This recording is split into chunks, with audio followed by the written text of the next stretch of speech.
When my mother passed away 1 year ago today, I didn't anticipate I would be in her mother country. And so to honor and celebrate her, I'm going to read the eulogy that I wrote and read 1 year ago with some improvs. I hope you enjoy it. I hope it, whether you're a mother, whether you have a mother, had a mother, a grandmother, that it will encourage you as to the power of mother and of love. As some of you know, I enjoy writing. The process of crafting words and sentences and paragraphs often comes easily to me, but not this time. Preparing this I found grueling, and there is good reason. The verb to be, the word is, it's different than all the other countless verbs. It's our attempt to define current reality, what exists now. There is a microphone in front of me. Elliot is my youngest son. Sardinia is part of Italy, and it's an island off the Italian coast. For over 50 years, I referred to my mother using the verb is.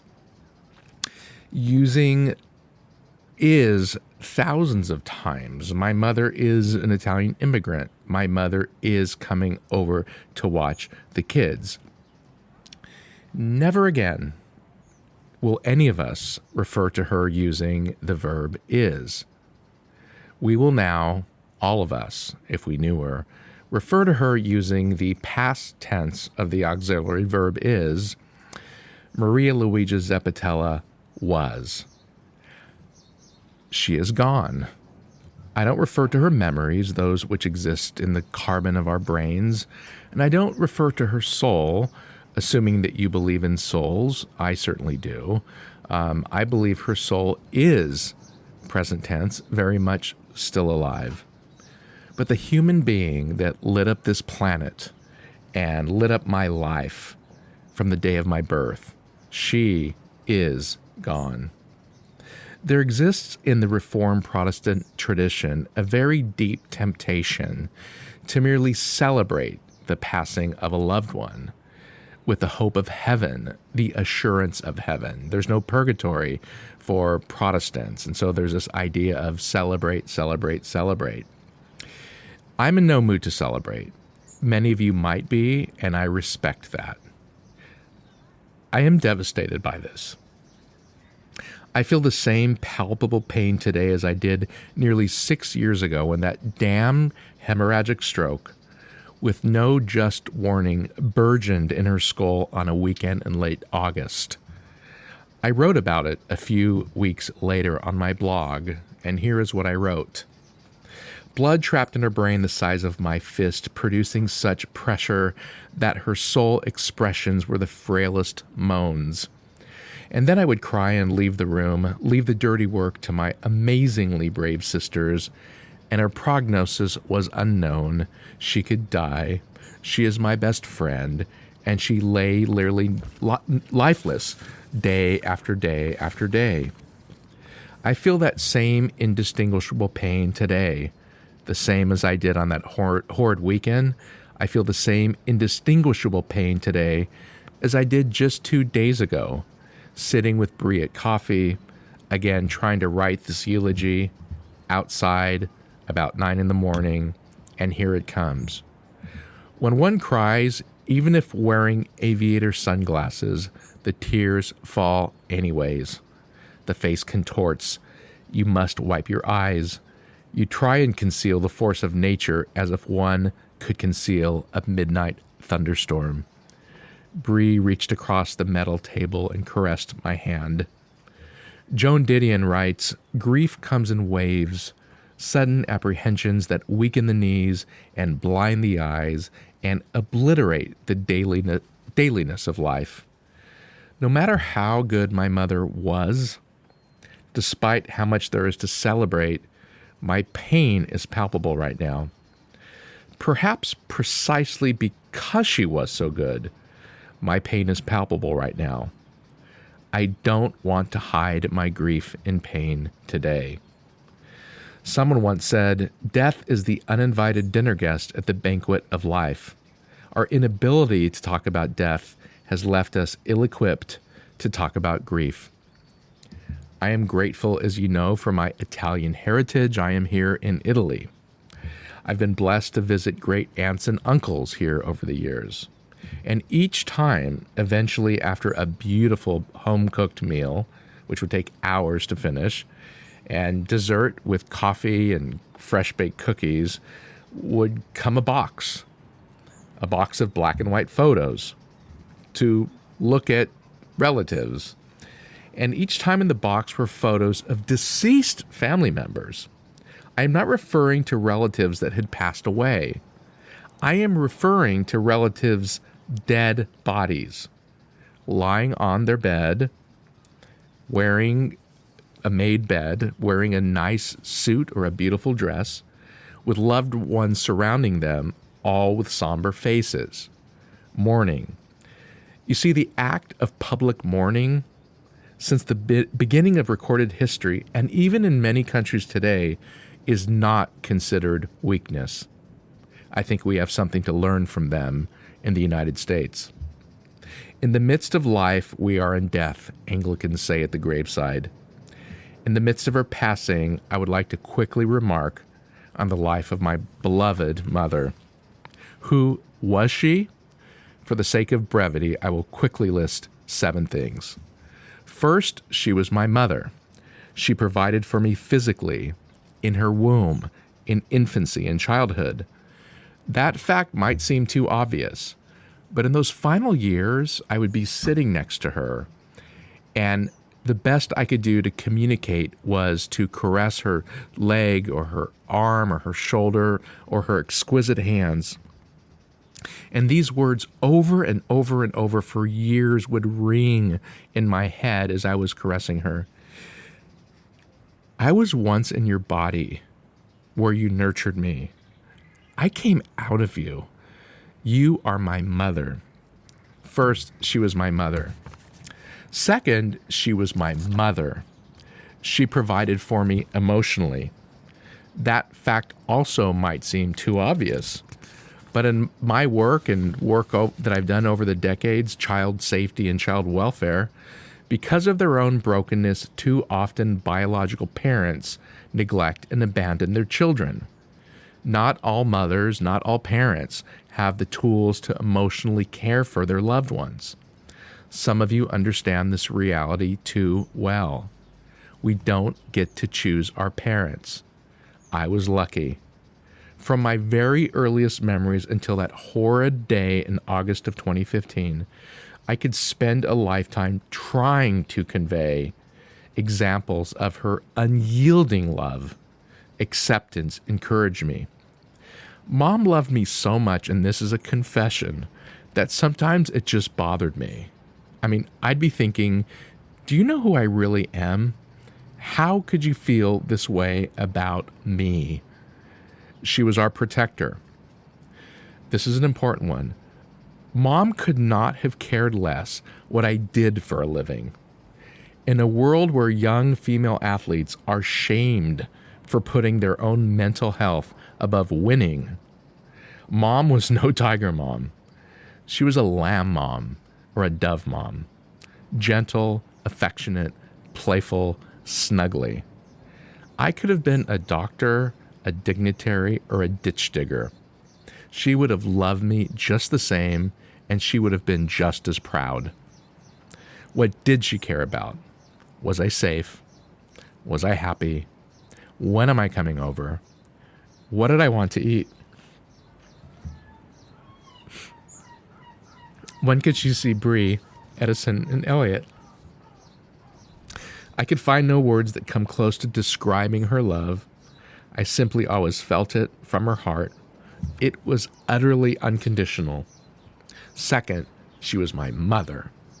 Third, she was obviously Italian. Those of you that knew my grandparents, Paolo and Rosa Zappatella, well, you know. If you never met them, I hope you've seen My Big Fat Greek Wedding. So many parallels. Their front yard in Whittier, with the fountains and the gravel and the paths and the marble everything, And in the backyard, this tiny backyard, I mean, it wasn't too small, but they had a cantina with hanging meats and cheeses and a refrigerator, and my grandmother canned everything from this remarkable garden. Nono made his wine there. He had this amazing bocce court and every imaginable vegetable and fruit under the sun. My Nono worked in Los Angeles as a carpenter, and to this day here in Italy, there are still doors carved on churches.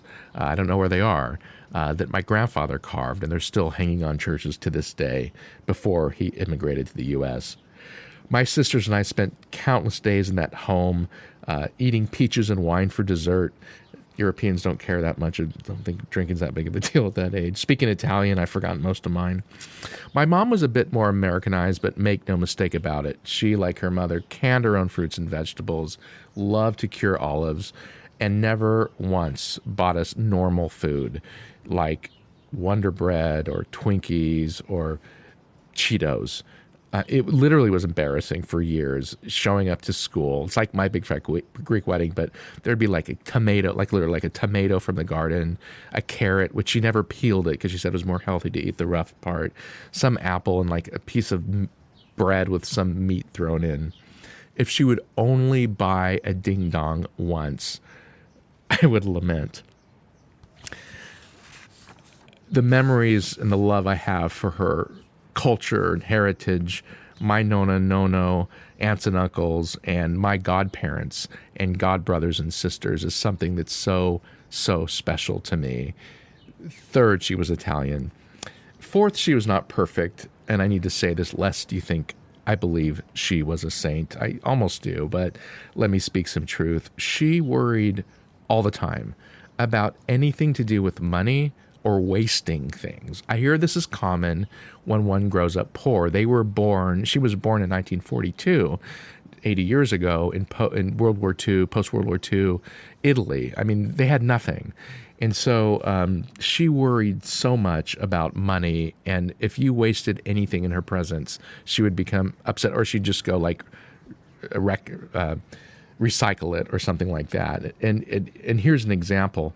About a year before she died, I walked into her house and she's standing on the dining room table. She had this like older antique-ish table and it's like swaying. She's 70 some years old and her hands are up in the chandelier, and I run over and I hold her and I'm like, Mom, what are you doing?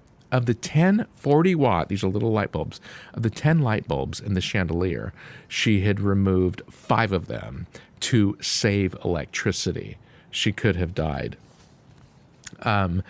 And she could nag like nobody's business, and she was very reactive. I have to quickly tell the story.